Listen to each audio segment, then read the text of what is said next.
தமிழ்நாட்டிலேயே மக்களால இப்ப பரபரப்பா சென்சேஷனலா பேசப்பட்டுக்கிட்டு இருக்க நியூஸ்னா இது ரெண்டு தானாமே. ஆனா அதுலயும் ஒரு நியூஸ் இப்போ மொக்கையாகி காமெடி ஆயிட்டு இருக்காங்க. வணக்கம் and welcome to the show டே டுடே வித் மீ டிடி. இன்னைக்கு நாட்டுல என்ன நடக்குதுன்னு தெரிஞ்சுக்கலாமா? இப்போ சேனல்ஸ்ல இருந்து சோஷியல் மீடியா முழுக்க பயங்கரமா வைரல் ஆகிக்கிட்டு இருக்க ஒரு வீடியோனா முதல்வர் மு.க. ஸ்டாலின் அவர்கள் லண்டன்ல இருக்க ஆக்ஸ்போர்ட் பல்கலைக்கழகத்துல பெரியார் அவர்களுடைய உருவப்படத்தை திறந்து வச்சதுதான். அது மட்டும் இல்லாம அவரும் கொஞ்சம் வீடியோக்கள்லாம் வெளியிட்டு இருந்தாரு. அந்த வீடியோ கொஞ்சம் நீங்களே பாருங்களேன். தமிழர்களுக்கு என்னுடைய அன்பான வணக்கத்தை தெரிவிச்சுக்கிறேன். நான் லண்டன்லேருந்து பேசுகிறேன். இன்றைக்கி மாலை நிகழ்ச்சி ஒன்று இருக்குது. என்ன நிகழ்ச்சினா, உலக புகழ்மிக்க ஆக்ஸ்போர்ட் யூனிவர்சிட்டி, அந்த யூனிவர்சிட்டியில் நம்முடைய சுயமரியாதை தலைவர், தன்மான தலைவர், நம்முடைய தந்தை பெரியாருடைய திருவுருப்படத்தை திறந்து வைக்க இருக்கிற இந்த செய்தி உங்களுக்கு எல்லாம் தெரிஞ்சிருக்கணும். ஓகே ஐயா, நீங்க திறந்து வைக்க போறோம்னு சொல்லிட்டீங்க, நீங்க திறந்தும் வச்சிருக்கீங்க, எல்லாமே சரிதான். ஆனா ஊபி சார்பில், அதாவது நம்ம உடன்பிறப்புகள் சார்பில் பயங்கரமா ஃபயர்லாம் விட்டு கொண்டாடிக்கிட்டு இருந்தாங்க. அதாவது இவங்க கொடுக்குற ரியாக்ஷன்லாம் எப்படி இருந்தது அப்படின்னா, ஆக்ஸ்போர்ட் பல்கலைக்கழகம் இந்த விழாவை ஏற்பாடு செஞ்சு பெரியாரனுடைய உருவப்படத்தை முதல்வர் அவர்கள் தான் திறக்கணும்னு சொல்லி அழைப்பு விடுத்து போன மாதிரி எக்கச்சக்கமான பில்டப் எல்லாம் கொடுத்திருந்தாங்க. ஒபாமா சொன்னதுக்காக மட்டும் தான் நான் ஒத்துக்கிட்டேன். Because we are family friends. ஆனா அது எல்லாமே ஃபேக்காமா. அந்த பல்கலைக்கழகத்துல ஒரு ஹாலை வாடகைக்கு எடுக்கலாம். அதனுடைய வாடகை ரேட்டுன்னு பார்த்தோம்னா இந்திய மதிப்பில் ஒரு 30,000-40,000 சொல்லப்படுது. எக்ஸாக்டா எவ்வளோன்னு தெரியல. இருந்தாலும் ஒரு ஹாலை வாடகைக்கு எடுத்துட்டோம் அப்படின்னா அங்க நம்ம என்ன ஈவெண்ட் வேணாலும் செஞ்சுக்கலாம். அங்க திமுகவை சேர்ந்த உறுப்பினர்களால இந்த ஈவெண்ட் நடத்தப்பட்டிருக்கு. பெரியார் உருவப்பட திறப்பு விழாவை ஒரு ஹாலை வாடகைக்கு எடுத்து திமுக நிர்வாகிகளால ஏற்பாடு பண்ணப்பட்டு அப்புறமா முதல்வர் போய் திறந்து வச்சிருக்காரு. அதைத்தான் நான் பெரியார் உருவப்படத்தை திறந்து வைக்க போறேன்னு சொல்லி முதல்வருமே சொல்லி இருக்காரு.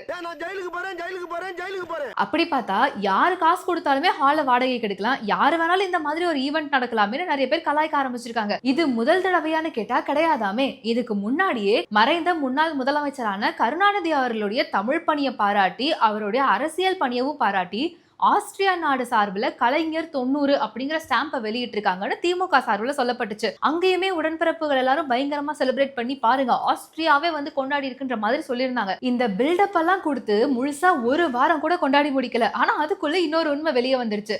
ஆஸ்திரியா நாட்டுல 3000 ரூபாய் கொடுத்தா யாரோட புகைப்படத்தை வேணாலும் பதிவு செஞ்சு தபால் தலையை வெளியிடுவாங்களா. கடந்த 2013 கருணாநிதியின் தமிழ் பணி சமுதாய பணியை பாராட்டி ஆஸ்திரிய நாடு கலைஞர் 90 என்ற பெயரில் அஞ்சல் தலை வெளியிட்டதாக திமுக தரப்பில் தெரிவிக்கப்பட்டது. ஆஸ்திரியாவில் 3000 ரூபாய் செலுத்தினால் யாருடைய அஞ்சல் தலையையும் வெளியிட்டுக் கொள்ளலாம். அப்படிதான் கருணாநிதியின் அஞ்சல் தலை வெளியிடப்பட்டது. இந்த உண்மை அடுத்த சில நாட்களிலேயே வெட்ட வெளிச்சமானது. ஆஸ்திரிய அஞ்சல் தலை கதை போல் ஆக்ஸ்போர்ட் பல்கலையில் ஈவே ராமசாமி படத்திறப்பு கதையும் உள்ளது. அப்போத்துல இருந்து இப்ப வரைக்கும் இந்த விளம்பரத்துக்கு ஒன்றும் குறைச்சலே இல்லைங்கிற மாதிரி திமுகவை சேர்ந்த எல்லாரும் நல்லா பெர்ஃபார்மன்ஸ் பண்றாங்க. இந்த பில்டப்புக்கு ஒன்றும் குறைச்சல் இல்லதான். ஆனா மக்கள் எல்லாரும் என்ன பேசிக்கிறாங்கன்னா, அட்லீஸ்ட் நாங்க இதெல்லாம் செஞ்சு பில்டப் பண்ணிக்கிறோம்பான்னு அங்க பெர்ஃபார்மன்ஸ் பண்றாங்க. அங்க பண்ணாம தமிழக மக்களுக்கு ஏதாவது பண்ணா கூட கொஞ்சம் நிம்மதியா இருக்கும். ஏன்னா நிலைமை நாளுக்கு நாள் மோசமாயிக்கிட்டே போகுதுன்ற மாதிரி தெரிவிச்சிருக்காங்க. அப்படி என்ன பிரச்சனை நடக்குதுன்னு கேட்டீங்கன்னா, 1 2 சரி, எடுத்துக்காட்டுக்கு ஒரு 2-3 சொல்றேன். முதல்ல தூய்மை பணியாளர்களோட பிரச்சனை ஓஞ்சப்பாடே இல்லைன்னு தான் சொல்லணும். பணி நிரந்தரமும் ஊதிய உயர்வும் இந்த மாதிரி ஒரு சில விஷயங்களையும் எங்களுக்கு செஞ்சு கொடுத்தா நல்லா இருக்கும்னு போராட்டத்தில் ஈடுபட்ட தூய்மை பணியாளர்களை மனசாட்சியே இல்லாம அடிச்சு விரட்டினாங்க தமிழக அரசு. இப்ப வரைக்கும் அவங்களுக்கு எந்த ஒரு பதிலுமே கிடைக்கல. தமிழக அரசே அவங்களை இப்படிதான் ட்ரீட் பண்ணுதுங்கிறப்போ நாங்க எதுக்கு அவங்களுக்கு மரியாதை கொடுக்கணும்னு இப்ப நிறைய பேருக்கு துளிர் விட்டு போச்சு. அந்த மாதிரி ஒரு சம்பவம் தான் திருவண்ணாமலையில நடந்திருக்கு. திருவண்ணாமலையில இருக்கக்கூடிய அரசு மருத்துவக் கல்லூரி மருத்துவமனையில ஒரு தனியார் நிறுவனத்துக்கு கீழே 300க்கும் மேற்பட்ட தூய்மை பணியாளர்கள் வேலை செஞ்சுக்கிட்டு இருக்காங்க.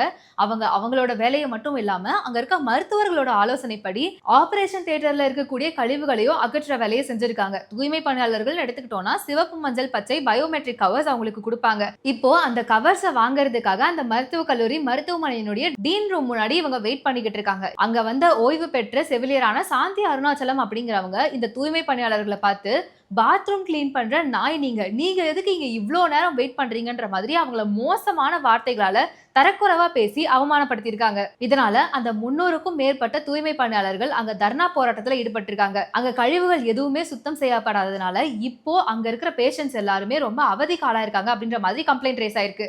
அங்க இருக்கிற மக்களுமே தூய்மை பணியாளர்களுக்கு நீதி கிடைக்கணும்னு சொல்லி அந்த ஓய்வு பெற்ற செவிலியர் மேல நடவடிக்கை எடுக்கணும் அப்படிங்கிற மாதிரி தெரிவிச்சுட்டு இருக்காங்க. இப்ப சமீபத்துல தான் பார்த்தோம் திமுக சார்பில் அவங்க கட்சிக்குள்ள இருக்கிற ஆட்களா இருக்கட்டும் இல்ல அரசு ஊழியர்களா இருக்கட்டும், பட்டியலினத்தை சேர்ந்த மக்கள்னா மட்டும் குறி வச்சு அவங்களை எப்படியாவது டேமேஜ் பண்ணணும் அப்படிங்கிற மாதிரி நிறைய விஷயங்கள் செஞ்சுக்கிட்டு இருக்காங்கன்னு இப்ப வெளிவந்துகிட்டு இருக்கு. இதுல தூய்மை பணியாளர்களையும் இந்த மாதிரி ட்ரீட் பண்றாங்கன்றப்போ சமூக நீதி சமத்துவம்னு வாய்க்கிலேயே அவ்வளவு டைலாக் பேசுனீங்களே, இதெல்லாம் எங்க போச்சு? சரி, கேள்வி கேட்கலான்னு நேத்து பிரஸ் மீட்ல ஒரு பத்திரிகையாளர் கனிமொழி எம்பி அவர்கள்ட்ட கேள்வி கேட்டிருக்காங்க. ஆனா அக்காவுக்கு பெரியார் விருது கொடுத்ததுக்கு பதிலா பிடி உஷா விருது ஏதாவது கொடுத்துருக்கலாம். முக்கியமான கேள்வி கேட்டா மட்டும் எடுத்தேன் பாருங்க ஓட்டோன்னு எப்படி போறாங்கன்னு பாருங்களேன். திமுக வந்து கவுன்சில் காலையில் வந்து அதிகாரி பட்டியல் வந்து அதிகாரி வந்து காலில் உள்ள வச்சிருக்காங்க. அண்ணாமலை கண்டனம் தெரிவிச்சிருக்காங்க. அதுக்கு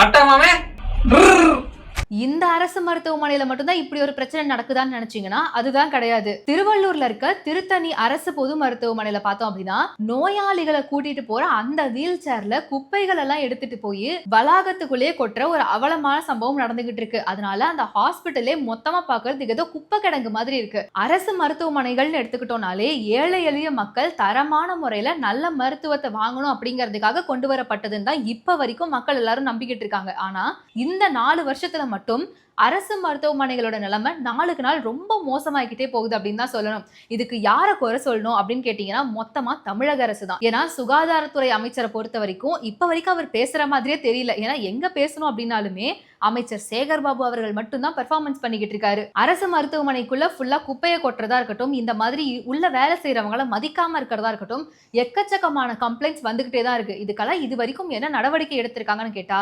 ஒண்ணுமே கிடையாது. எங்கெங்கயோ பிரச்சனை நடக்குதுன்னு நம்ம சொல்றோம். ஆனா முதல்வரோட சொந்த தொகுதியே சரியா இருக்கான்னு கேட்டா அங்கேயே எக்கச்சக்க பிரச்சனைகள் நடந்துகிட்டே தான் இருக்கு. கொளத்தூர்ல ஒரு துக்க நிகழ்ச்சியில பங்கெடுத்துக்கிட்ட சிலர் மது போதையில தகராறுல ஈடுபட்டிருக்காங்க. அதுல ஒரு இளைஞரை அடிச்சு கொண்டிருக்காங்க. இப்ப 3 பேரை போலீஸ்காரங்க தேடிக்கிட்டு இருக்காங்க. அதே கொளத்தூர்ல ஒரு பூங்காவில 16 வயது சிறுமிக்கு மது போதையில இருந்த ஒருத்தர் பாலியல் தொல்லை கொடுத்திருக்காரு. அவரை இப்ப போக்சோல கைது செஞ்சிருக்காங்க அப்படிங்கிற மாதிரி தகவல் வெளியா இருக்கு. போக்சோல கைது செஞ்சிருக்காங்க. ஆனா அதுக்கப்புறம் என்ன நடவடிக்கை எடுக்க போறாங்க அப்படின்ற கேள்விக்கு இப்ப வரைக்கும் பதிலே வரல. குளித்தலையில தனிப்பட்டா வாங்குறதுக்காக போன ஒருத்தர் கிட்ட 4000 ரூபாய் லஞ்சம் கேட்டிருக்காங்க அங்க இருக்கக்கூடிய லேண்ட் சர்வேயரும் இடைத்தரகரும். இப்போ அவங்கள கையும் களவுமா பிடிச்சிருக்காங்க. இந்த மாதிரி லஞ்சம் வாங்கிதான் நீங்க வந்து உங்களுடைய அரசையே நடத்திக்கிட்டு இருக்கீங்களான்னு மக்கள் எல்லாம் கேள்வி கேட்கறாங்க. இது ஒரு பக்கம் இருக்கட்டும், திருத்தணியில பார்த்தோம் அப்படின்னா டாஸ்மாக்ல ஒரு பாட்டிலுக்கு எக்ஸ்ட்ரா 10 ரூபா வச்சு விற்கிறாங்கன்னு சொல்லி அங்க இருக்கிற குடிமகன்கள் எல்லாரும் போராட்டத்துல ஈடுபட்டு சண்டை போட்டிருக்காங்க. எவ்வளோ குத்துவாங்கண்ணா? நான் எவ்வளோ கோட்டர் சொல்லலாம்? கோட்டர் எவ்வளோ? ஏன்பா கவர்மெண்ட் ஆர்டர் தான்ப்பா. கோட்டர் எவ்வளோப்பா நான் கேட்டேன். எவ்வளோ? ஒரு 140 சாருக்கு எவ்வளோ? இந்த மாதிரி லஞ்சம் வாங்குற காசா இருக்கட்டும் இல்ல பாட்டிலுக்கு 10 ரூபாய் எக்ஸ்ட்ரா வச்சு விற்கிறதா இருக்கட்டும், இந்த 10 ரூபாயை ஒவ்வொருத்தவங்க கிட்ட இருந்து வாங்கி தான் நீங்க தமிழ்நாட்டையே ரன் பண்ணிக்கிட்டு இருக்கீங்களா அப்படின்னு கேட்கறாங்க. இப்படியெல்லாம் ரன் பண்ணி கூட நீங்க என்ன பண்ணிருக்கீங்க? தமிழ்நாட்டை கடன்லயே முதல் மாநிலமா மாத்தி வச்சிருக்கீங்களே, ஏன் அப்படின்ற கேள்வி தானே எல்லாருக்கும் எழுது. இந்த மாதிரி எக்கச்சக்கமான பிரச்சனைகள் ஒவ்வொரு தெருக்கள்லயும் ஒவ்வொரு ஏரியாக்களையும் நடந்துகிட்டே தான் இருக்கு. சரி, இதெல்லாம் எங்க தான் போய் கொட்டுறதுன்னா நம்ம அப்பா நமக்காக ஆரம்பிச்சு வச்சது தானே உங்களுடன் ஸ்டாலின் திட்டம். ராணிப்பேட்டையில இந்த உங்களுடன் ஸ்டாலின் திட்டத்துல முதியவர் ஒருத்தர் மனு கொடுக்க போயிருக்காரு. ஆனா அவரை காவல்துறை அதிகாரி ஒருத்தர் அடிச்சு அனுப்பியிருக்காரு. இப்போ அந்த வீடியோ தான் சோசியல் மீடியா முழுக்க வைரல் ஆயிட்டு இருக்கு.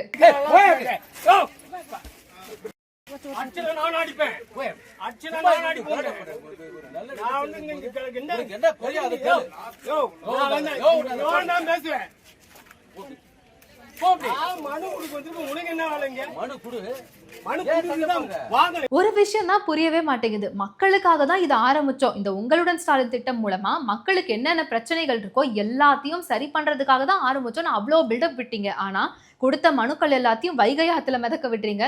இல்லைன்னா யாராவது மனு கொடுக்க வந்தா அவங்க மேல தாக்குதல் நடத்தி அனுப்புறீங்க. அப்படின்னா அப்ப எதுக்கு அந்த ஃபர்ஸ்ட் 10 நாள் மட்டும் இந்த அளவுக்கு விளம்பரம் பண்ணீங்க? இது தேவையில்லாத வேலை தானே. இப்பவே மக்களை ஏமாத்த ஆரம்பிச்சிட்டீங்கன்னா இன்னும் தேர்தல் நெருங்க இன்னும் என்ன மாதிரியான விஷயங்கள்லாம் செய்வேன்னு சொல்லி ஏமாத்துவீங்கன்னு இப்ப எல்லாரும் கேள்வி கேட்க ஆரம்பிச்சிருக்காங்க. இந்த ஒரு திட்டம்னு மட்டும் கிடையாது.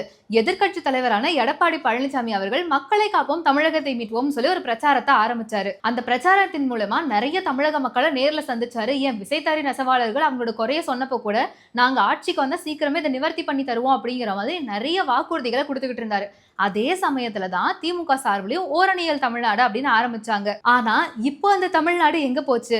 உடன்பிறப்புகள் சார்பில் என்ன சொன்னாங்க அப்படின்னா, ஒரு நாளைக்கு 20 லட்சம் பேர் சேர்றாங்க. அப்ப பார்த்தா ஒரு 10 நாள்ல ஒட்டுமொத்த தமிழ்நாட்டு மக்களே திமுகவில் இணைஞ்சிட்டாங்க. அதனால நாங்க இந்த திட்டத்தை ஸ்டாப் பண்ணிட்டோம் அப்படிங்கிற மாதிரி சொன்னாங்க. அதனால ஸ்டாப் பண்ணீங்களா, இல்ல நீங்க ஓடிபி வாங்குறீங்கன்னு பிரச்சனை பண்ணி சோசியல் மீடியாலாம் வைரல் ஆச்சு அதனால ஸ்டாப் பண்ணீங்களான்னு நான் கேட்கலப்பா, மக்கள் எல்லாரும் கேட்டுக்கிட்டு இருக்காங்க. சரி, அதெல்லாம் கூட பரவாயில்ல. இந்த கடைசி ஒரு மாசத்தை மட்டும் எடுத்துக்கிட்டோம் அப்படின்னா, ஓரணியல் தமிழ்நாடு, உங்களுடன் ஸ்டாலின், நலம் காக்கும் ஸ்டாலின், வீடு தேடி மருத்துவம், தாய்மானவன் திட்டம்னு எக்கச்சக்கமான திட்டங்களை அறிவிச்சிருந்தாங்க. இது எல்லாமே கரெக்டா செயல்படுதா அப்படிங்கிறது தான் ஒரு பெரிய கேள்வியா இருக்கு. விளம்பரத்துக்காக எல்லாத்தையும் ஆரம்பிக்கிறீங்க, ஸ்டார்டிங் எல்லாம் நல்லா தான் இருக்கு, பினிஷிங் சரியில்லையேப்பா அப்படிங்கறதா இப்போ என் மைண்டுக்கு தோணுது. ஆனா ஊருக்குள்ள என்ன பேசிக்கிறாங்கன்னா, திமுகவின் இந்த வெத்து விளம்பரங்களும் வீணா போன திட்டங்களும் இதோட முடிய போறது கிடையாது, இன்னும் தொடர்ந்துகிட்டே தான் இருக்கும். ஸோ இன்னும் நம்ம நிறைய பேசலான்ற மாதிரி சொல்லிக்கிட்டு இருக்காங்க. நானும் அந்த கண்டென்ட் எல்லாத்துக்கும் வெயிட் பண்ணிக்கிட்டு இருக்கேன். இந்த மாதிரி இன்னும் நிறைய அப்டேட்ஸை நீங்க தெரிஞ்சுக்கணும் அப்படின்னா நம்ம பேசு தமிழா பேசு வெப்சைட் இப்போ ஆக்டிவா இருக்கு. அதோட லிங்க் டிஸ்கிரிப்ஷன்ல தர, மறக்காம செக் பண்ணி பாருங்க. டாடா, பாய்.